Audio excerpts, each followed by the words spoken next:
News ಬಿಟ್ಸ್ಗೆ ಸ್ವಾಗತ. ನಾನು ಕಾವ್ಯ. ಮೊದಲಿಗೆ ಹೆಡ್ಲೈನ್ಸ್.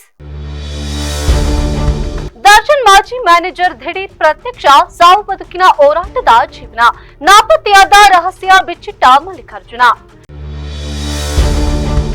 ವಿಪಕ್ಷಗಳದ್ದು ವಿಭಜಕ ನೀತಿ, ಮಹಿಳಾ ಮೀಸಲಾತಿ ಜಾರಿಗೆ ಸಹಕರಿಸಿ ಬಸವರಾಜು ಬೊಮ್ಮಾಯಿ ಆಗ್ರಹ. ಎಲ್ಪಿಜಿ ಬಿಕ್ಕಟ್ಟು, ಆಟೋ ಚಾಲಕರಿಗೆ 10,000 ನೀಡಿ ಇಲ್ಲವೇ ಹೆದ್ದಾರಿ ತಡೆಯುತ್ತೇವೆ. ಗ್ಯಾಸ್ ಸಿಲಿಂಡರ್ ಕೊರತೆ ವಿರುದ್ಧ ವಾಟಾಳ್ ಸಮರ.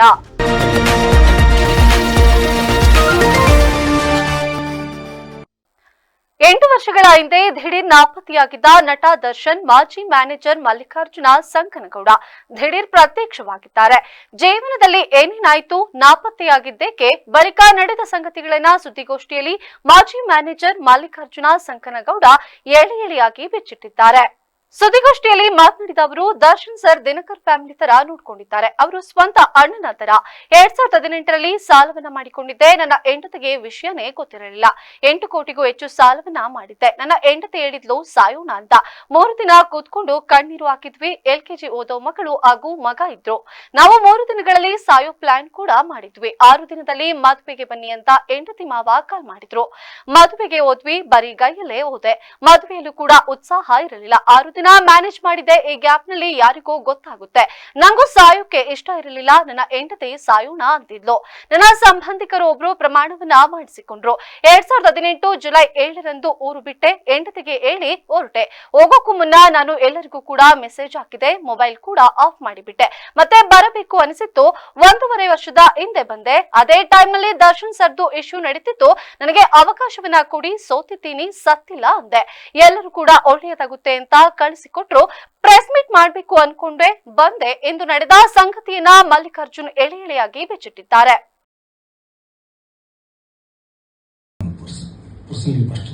ಸ್ವಲ್ಪ ಇಂಟ್ರೊಡ್ಯೂಸ್ ಮಾಡಿಕೊಂಡು ಮುಂದುವರಿಸ್ತೀನಿ. ನನ್ನ ಹೆಸರು ಮಲ್ಲಿಕಾರ್ಜುನ್ ಬಿ ಸಂಕನಗೌಡ ಅಂತ. ನಾನು ಮೂಲತಃ ಗದಗದವನು. ನಾನು 2000ರಲ್ಲಿ ನಾನು ಇಂಜಿನಿಯರಿಂಗ್ ಮುಗಿಸಿ ಡಿಗ್ರಿ ಮುಗಿಸಿದ್ದೀನಿ.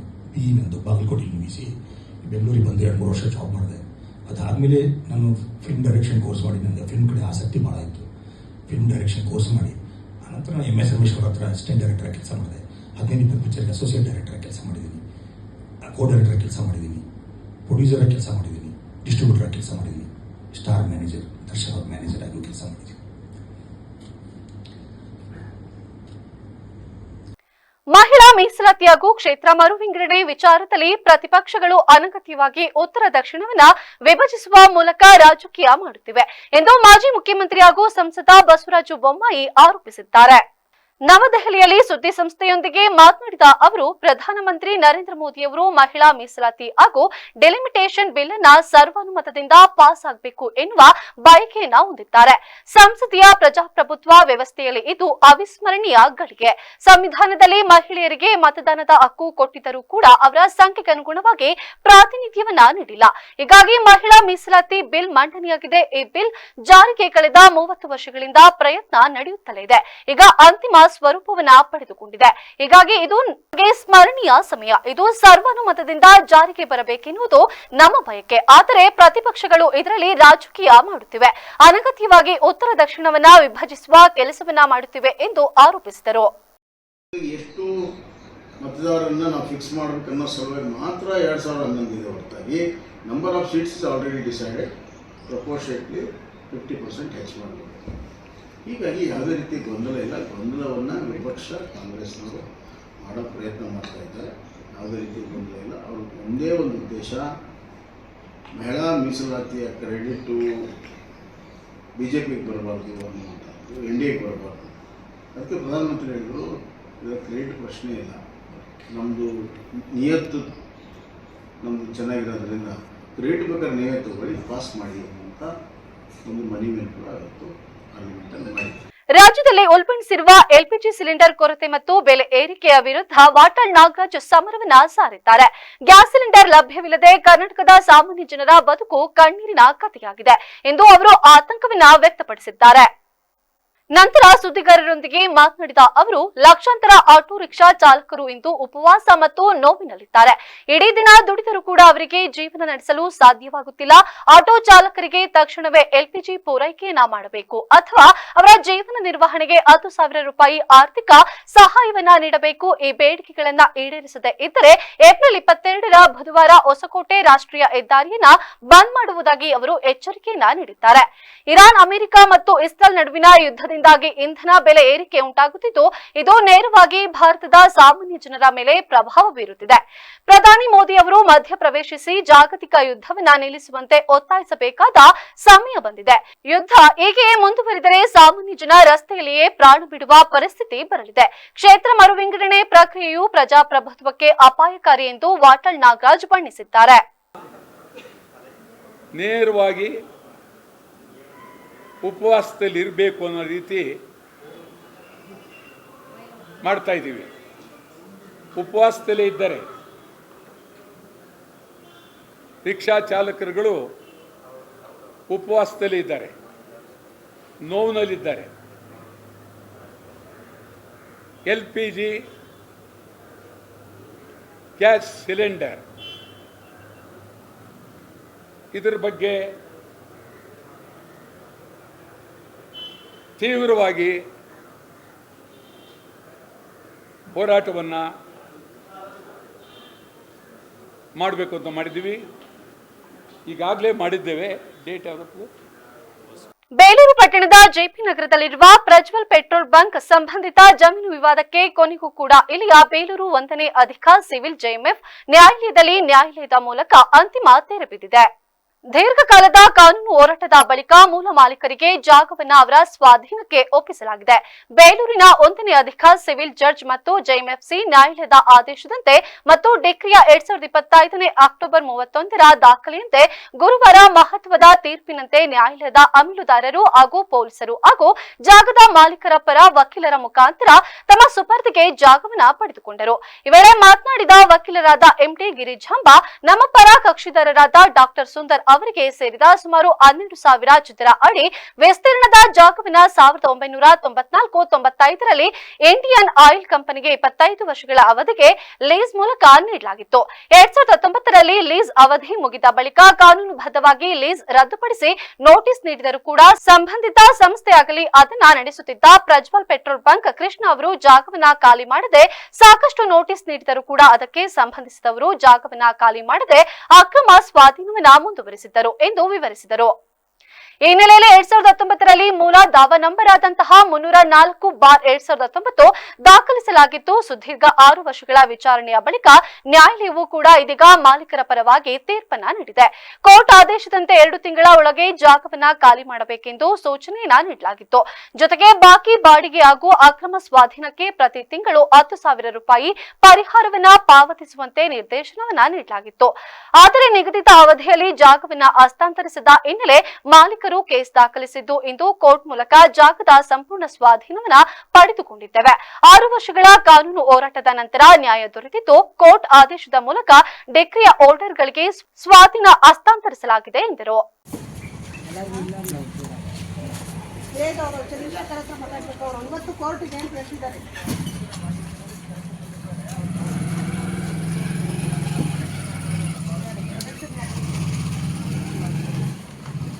ನೀವು ಆರ್ಡರ್ ಕೊಡ್ತೀನಿ, ವಾಟ್ಸಪ್ ಕಳಿಸಿ ಮಾತಾಡಿದ್ರೆ ಆಗಲ್ಲ. ತಗೊಳ್ಳಿ, ಕಾಫಿ ಇದೆ, A to Z ಇದರಲ್ಲಿ ಇದೆ, ಎಲ್ಲ ವಾಟ್ಸಪ್ ಕಳಿಸಿ ಇಟ್ಕೊಳ್ಳಿ, ಕಾಫಿ ಕೊಡ್ಬೇಕು ಇಟ್ಕೊಳ್ಳಿ. ಪ್ರಶ್ನೆ ಕೇಳಿದ್ರೆ ಆಗಲ್ಲ, ಪ್ರಶ್ನೆ ಉತ್ತರ ಉಳ್ಕೊಂಡು ತಗೊಳ್ಳಿ.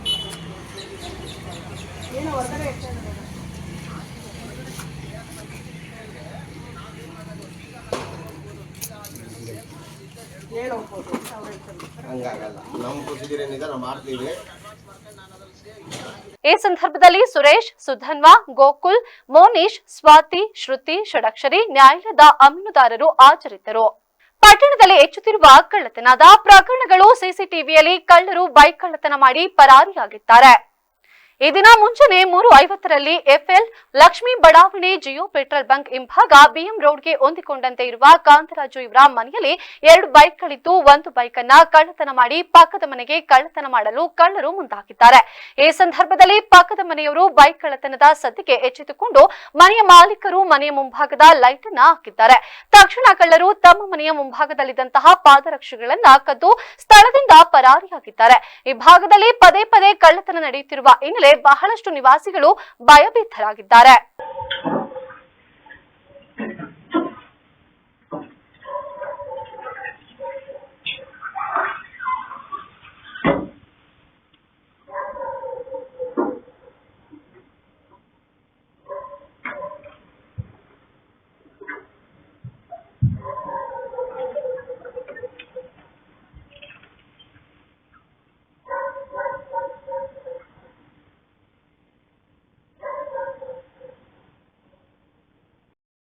ಬೇಲೂರಿನ ಸಮೀಪ ಎಗಚಿ ದಂಡೆಯ ಮೇಲೆ ನಿರ್ಮಿಸಿರುವ ಇತಿಹಾಸ ಪ್ರಸಿದ್ಧ ರಾಯಪುರದ ಗ್ರಾಮದ ಅಂತರಘಟ್ಟಮ್ಮ ಮತ್ತು ಚಿಕ್ಕಮ್ಮ ದೇವಿಯವರ ಸಿಡಿ ಉತ್ಸವ ವೈಭವದಿಂದ ನೆರವೇರಿತು. ಉತ್ಸವವು ಭಕ್ತಿ, ಸಂಪ್ರದಾಯ ಮತ್ತು ವೈಭವದ ನಡುವೆ ಅತ್ಯಂತ ಅದ್ದೂರಿಯಾಗಿ ನಡೆಯಿತು. ರಾಯಪುರ ಗ್ರಾಮದ ಈ ಶಕ್ತಿ ದೇವತೆ ಆರಾಧನೆಯ ಜಾತ್ರೆಯು ಬೇಲೂರಿನ ಸುತ್ತಮುತ್ತಲಿನ ಗ್ರಾಮಗಳಿಗೆ ಪ್ರಮುಖ ಹಬ್ಬಗಳಲ್ಲಿ ಒಂದಾಗಿದ್ದು, ಈ ಜಾತ್ರೆ ಪ್ರತಿ ವರ್ಷದಂತೆ ಈ ವರ್ಷವೂ ಕೂಡ ಭಕ್ತರ ಸಮೂಹವನ್ನ ಸೆಳೆಯಿತು. ಚನ್ನಕೇಶವ ಸ್ವಾಮಿ ರಥೋತ್ಸವದ ನಂತರ ಎಗಚಿ ನದಿ ತೀರದಲ್ಲಿ ನಡೆದ ಸಿಡಿ ಉತ್ಸವ ವಿಶೇಷ ಆಕರ್ಷಣೆಯಾಗಿತ್ತು. ರಾಯಪುರ ಜೈಭೀಮ್ ಬೀದಿ, ಗುಣಿಕೆರೆ ಬೀದಿ ಮತ್ತು ನೆಟ್ಟಕೆರೆ ಗ್ರಾಮಗಳಿಗೆ ಪ್ರಮುಖ ಹಬ್ಬವಾಗಿದ್ದು, ಆ ಗ್ರಾಮಗಳಿಂದ ದೇವ ಮಕ್ಕಳನ್ನ ತಮಟೆ ವಾದ್ಯಗಳ ಮೆರವಣಿಗೆಯ ಮೂಲಕ ಕರೆತಂದು ದೇವಾಲಯದ ಸುತ್ತ 3 ಬಾರಿ ಪ್ರದಕ್ಷಿಣೆಯನ್ನ ಹಾಕಿಸಿ ನಂತರ ಸಿಡಿ ಕಂಬಕ್ಕೆ ನಮಸ್ಕರಿಸಿ ಹಗ್ಗದ ಜೊತೆಗೆ ಸೀರೆಗಳಿಂದ ಸಿಡಿ ಮರಕ್ಕೆ ಕಟ್ಟಿ ವಿಶೇಷ ಪೂಜೆಯನ್ನ ಸಲ್ಲಿಸಲಾಯಿತು. ನಂತರ ದೇವ ಮಕ್ಕಳನ್ನ ಸಿಡಿ ಕಂಬಕ್ಕೆ ಕಟ್ಟಿ 3 ಸುತ್ತು ಸುತ್ತಿಸಲಾಯಿತು. ಆ ಸಮಯದಲ್ಲಿ ಭಕ್ತರ ಅಶೋದ್ಗಾರ ಮುಗಿಲು ಮುಟ್ಟಿತ್ತು. ಭಕ್ತರು ಸಿಡಿ ಕಂಬದಲ್ಲಿರುವ ದೇವ ಮಕ್ಕಳಿಗೆ ಬಾಳೆಹಣ್ಣು ಮತ್ತು ಕೋಳಿ ಮರಿಗಳನ್ನ ಎಸೆಯುವುದರ ಮೂಲಕ ಭಕ್ತಿ ಭಾವವನ್ನ ಮೆರೆದರು. ಇದರ ಜೊತೆಗೆ ದೇವತೆಗೆ ಅಭಿಷೇಕ ಹಾಗೂ ಮಹಾಮಂಗಳಾರತಿ ಕಾರ್ಯಕ್ರಮಗಳು ಭಕ್ತರ ಮನಸ್ಸಿನಲ್ಲಿ ಭಕ್ತಿ ಭಾವವನ್ನ ಹೆಚ್ಚಿಸಿತು. ಬೆಂಗಳೂರಿನಿಂದ ಕಲಬುರಗಿಗೆ ಹೊರಟಿದ್ದ ಬಸ್ ಇತ್ತ ಕಲಬುರಗಿಯಿಂದ ಲಿಂಗಸಗೂರು ಕಡೆಗೆ ಸಾಗುತ್ತಿದ್ದ ಕಾರಿನ ನಡುವೆ ಅಪಘಾತ ಸಂಭವಿಸಿದ್ದು 7 ಮಂದಿ ಸಜೀವ ದಹನಗೊಂಡಿದ್ದಾರೆ. ರಾಜ್ಯದಲ್ಲಿ ಮತ್ತೊಂದು ಖಾಸಗಿ ಬಸ್ ದುರಂತ ಸಂಭವಿಸಿದೆ. ಕಾರು ಮತ್ತು ಖಾಸಗಿ ಬಸ್ ನಡುವೆ ಭೀಕರ ರಸ್ತೆ ಅಪಘಾತ ಸಂಭವಿಸಿದ್ದು 5 ಮಂದಿ ಪ್ರಯಾಣಿಕರು ಸಜೀವ ದಹನಗೊಂಡಿದ್ದಾರೆ. ಯಾದಗಿರಿ ಜಿಲ್ಲೆಯ ಸುರಪುರ ತಾಲೂಕಿನ ಶಾಂತಪುರ ಕ್ರಾಸ್ ಬಳಿ ದುರಂತ ಸಂಭವಿಸಿದ್ದು ಬೆಂಕಿಯಲ್ಲಿ 5 ಮಂದಿ ಕೂಡ ಸುಟ್ಟು ಕರಕಲಾಗಿದ್ದಾರೆ ಎಂದು ತಿಳಿದು ಬಂದಿದೆ. ಬೆಂಗಳೂರಿನಿಂದ ಕಲಬುರಗಿಗೆ ಹೊರಟಿದ್ದ ವಿಆರ್ಎಲ್ ಖಾಸಗಿ ಬಸ್ ಹಾಗೂ ಕಲಬುರಗಿಯಿಂದ ಲಿಂಗಸಗೂರು ಕಡೆಗೆ ಸಾಗುತ್ತಿದ್ದ ಕಾರಿನ ನಡುವೆ ಅಪಘಾತ ಸಂಭವಿಸಿದ್ದು 5 ಮಂದಿ ಸಜೀವ ದಹನಗೊಂಡಿದ್ದಾರೆ. ಅಪಘಾತದಲ್ಲಿ ಹಲವು ಪ್ರಯಾಣಿಕರು ಕೂಡ ಗಂಭೀರವಾಗಿ ಗಾಯಗಳಾಗಿವೆ ಎಂದು ವರದಿಯಾಗಿದೆ. ಕಾರಿನಲ್ಲಿದ್ದ 2 ಮಕ್ಕಳು ಸೇರಿ 5 ಜನ ಮಂದಿ ಕೂಡ ಸಜೀವ ದಹನಗೊಂಡಿದ್ದಾರೆ. ಮತ್ತೊಂದೆಡೆ ಖಾಸಗಿ ಬಸ್ನಲ್ಲಿದ್ದ ಹಲವರು ಗಾಯಗೊಂಡಿದ್ದಾರೆ ಎಂದು ತಿಳಿದು ಬಂದಿದೆ. ಘಟನಾ ಸ್ಥಳಕ್ಕೆ ಸುರಪುರ ಪೊಲೀಸರು ಭೇಟಿಯನ್ನ ನೀಡಿ ಪರಿಶೀಲನೆಯನ್ನ ನಡೆಸಿದ್ದಾರೆ. ಮೃತಪಟ್ಟವರ ಮಾಹಿತಿಯನ್ನ ಕಲೆ ಹಾಕುತ್ತಿದ್ದಾರೆ. ಮತ್ತೊಂದೆಡೆ ಗಾಯಾಳುಗಳನ್ನ ಆಸ್ಪತ್ರೆಗೆ ದಾಖಲಿಸಲಾಗಿದೆ. ತಂದೆಯ ಜೊತೆ ಮೀನು ಹಿಡಿಯಲು ಕೆರೆಗೆ ತೆರಳಿದ್ದ ಯುವಕನೋರ್ವ ಕಾಲು ಜಾರಿ ಕೆಸರಿನ ಗುಂಡಿಗೆ ಬಿದ್ದು ಮೃತಪಟ್ಟಿರುವ ಮನಕುಲುಕುವ ಘಟನೆ ಮಂಡ್ಯ ಜಿಲ್ಲೆಯ ಕೇರ್ಪೇಟೆ ತಾಲೂಕಿನ ಲಿಂಗಾಪುರ ಗ್ರಾಮದಲ್ಲಿ ನಡೆದಿದೆ. ಲಿಂಗಪುರ ಗ್ರಾಮದ ನಿವಾಸಿ ಅರುಣ್ ಕುಮಾರ್ 26 ವರ್ಷ ಮೃತಪಟ್ಟ ದುರ್ದೈವಿ. ಅರುಣ್ ಕುಮಾರ್ ತನ್ನ ತಂದೆಯೊಂದಿಗೆ ಗ್ರಾಮದ ಕೆರೆಯಲ್ಲಿ ಮೀನು ಹಿಡಿಯಲು ಹೋಗಿದ್ದರು. ಈ ವೇಳೆ ಕೆರೆಯ ದಂಡೆಯ ಮೇಲೆ ನಡೆಯುತ್ತಿದ್ದಾಗ ಆಕಸ್ಮಿಕವಾಗಿ ಕಾಲು ಜಾರಿ ಕೆರೆಯಲ್ಲಿದ್ದ ಹೂಳು ತುಂಬಿದ ಆಳವಾದ ಕೆಸರಿನ ಗುಂಡಿಗೆ ಬಿದ್ದಿದ್ದಾರೆ. ಯುವಕ ಕೆರೆಯಲ್ಲಿ ಮುಳುಗುತ್ತಿದ್ದಂತೆ ಸ್ಥಳೀಯರು ರಕ್ಷಣೆಗೆ ಧಾವಿಸಿದರೂ ಕೂಡ ಯಾವುದೇ ಪ್ರಯೋಜನವಾಗಿಲ್ಲ. ಕೂಡಲೇ ಅಗ್ನಿಶಾಮಕ ದಳಕ್ಕೆ ಮಾಹಿತಿಯನ್ನ ನೀಡಲಾಯಿತು. ಸ್ಥಳಕ್ಕೆ ಆಗಮಿಸಿದ ಅಗ್ನಿಶಾಮಕ ಸಿಬ್ಬಂದಿ ಸತತ ಕಾರ್ಯಾಚರಣೆಯನ್ನು ನಡೆಸಿ ಅರುಣ್ ಕುಮಾರ್ ಅವರ ಮೃತದೇಹವನ್ನ ಹೊರತೆಗೆದಿದ್ದಾರೆ. ಕಣ್ಣೆದುರೇ ಮಗ ನೀರು ಪಾಲಾದದ್ದನ್ನ ಕಂಡು ತಂದೆ ಹಾಗೂ ಕುಟುಂಬಸ್ಥರ ಆಕ್ರಂದನ ಮುಗಿಲು ಮುಟ್ಟಿದ್ದು ಗ್ರಾಮದಲ್ಲಿ ಶೋಕದ ಛಾಯೆ ಆವರಿಸಿದೆ. ಘಟನಾ ಸ್ಥಳಕ್ಕೆ ಕಿಕ್ಕೇರಿ ಪೊಲೀಸ್ ಠಾಣಾ ಅಧಿಕಾರಿಗಳು ಭೇಟಿಯನ್ನ ನೀಡಿ ಪರಿಶೀಲನೆಯನ್ನ ನಡೆಸಿದ್ದಾರೆ. ಈ ಸಂಬಂಧ ಪ್ರಕರಣ ದಾಖಲಾಗಿದ್ದು ಮೃತದೇಹವನ್ನ ಮರಣೋತ್ತರ ಪರೀಕ್ಷೆಗೆ ರವಾನಿಸಲಾಗಿದೆ. ರಾಜ್ಯ ಕಾಂಗ್ರೆಸ್ ಸರ್ಕಾರದಲ್ಲಿ ಮುಖ್ಯಮಂತ್ರಿ ಸಿದ್ದರಾಮಯ್ಯ ಅವರ ಆಪ್ತರನ್ನೇ ಗುರಿಯಾಗಿಸಲಾಗುತ್ತಿದೆಯೇ ಎಂಬ ಚರ್ಚೆ ಬೆನ್ನಲ್ಲೇ ಸಚಿವ ಸತೀಶ್ ಜಾರಕಿಹೊಳಿ ಅವರು ಇಂದು ಮಹತ್ವದ ಪ್ರತಿಕ್ರಿಯೆಯನ್ನ ನೀಡಿದ್ದಾರೆ. ಪಕ್ಷದ ಒಳಗೆ ವಿವಿಧ ಸಮುದಾಯಗಳಿಗೆ ಅನ್ಯಾಯವಾಗುತ್ತಿದೆ ಎಂಬ ತಪ್ಪು ಸಂದೇಶ ರವಾನೆಯಾಗಬಾರದು ಎಂದು ಅವರು ಎಚ್ಚರಿಸಿದ್ದಾರೆ. ಕೆಎನ್ ರಾಜಣ್ಣ ಅವರ ಬಳಿಕ ಇದೀಗ ಜಬರ್ ಖಾನ್, ನಸೀರ್ ಅಹಮದ್ ಹಾಗೂ ಜಮೀರ್ ಅಹಮದ್ ಅವರ ಮೇಲೆ ಕ್ರಮವನ್ನ ಕೈಗೊಳ್ಳಬೇಕು ಎಂಬ ಒತ್ತಾಯ ಕೇಳುತ್ತಿರುವ ಬಗ್ಗೆ ಕೇಳಲಾದ ಪ್ರಶ್ನೆಗೆ ಉತ್ತರಿಸಿದ ಅವರು, ಹಿಂದುಳಿದ ವರ್ಗಗಳ ಅಸಮಾಧಾನ ಈ ಹಿಂದೆ ವಾಲ್ಮೀಕಿ ಸಮುದಾಯಕ್ಕೆ ಅನ್ಯಾಯವಾಯಿತು ಎಂಬ ಚರ್ಚೆ ನಡೆದಿತ್ತು. ಈಗ ಮುಸ್ಲಿಂ ಸಮುದಾಯಕ್ಕೂ ಕೂಡ ಅನ್ಯಾಯವಾಗುತ್ತಿದೆ ಎಂಬ ಮಾತುಗಳು ಕೇಳಿಬರುತ್ತಿವೆ. ಪಕ್ಷದಲ್ಲಿ ಈ ರೀತಿಯ ಚರ್ಚೆಗಳು ನಡೆಯುವುದು ಸಮಾಜಕ್ಕೆ ತಪ್ಪು ಸಂದೇಶ ರವಾನಿಸಲಾಗುತ್ತಿದೆ. ಇದರಿಂದ ಸರ್ಕಾರ ಮತ್ತು ಪಕ್ಷದ ವರ್ಚಸ್ಸಿಗೆ ಧಕ್ಕೆಯಾಗುವ ಸಾಧ್ಯತೆ ಇದೆ ಎಂದು ಆತಂಕವನ್ನ ವ್ಯಕ್ತಪಡಿಸಿದರು. ಈ ಗೊಂದಲಗಳನ್ನ ಬಗೆಹರಿಸಲು ತಕ್ಷಣದ ಕ್ರಮದ ಅಗತ್ಯವಿದೆ ಎಂದು ಪ್ರತಿಪಾದಿಸಿದರು. ಕೇಂದ್ರದ ವಿರುದ್ಧ ಸಚಿವ ರಾಮಲಿಂಗಾರೆಡ್ಡಿ ವಾಗ್ದಾಳಿಯನ್ನ ನಡೆಸಿದ್ದಾರೆ.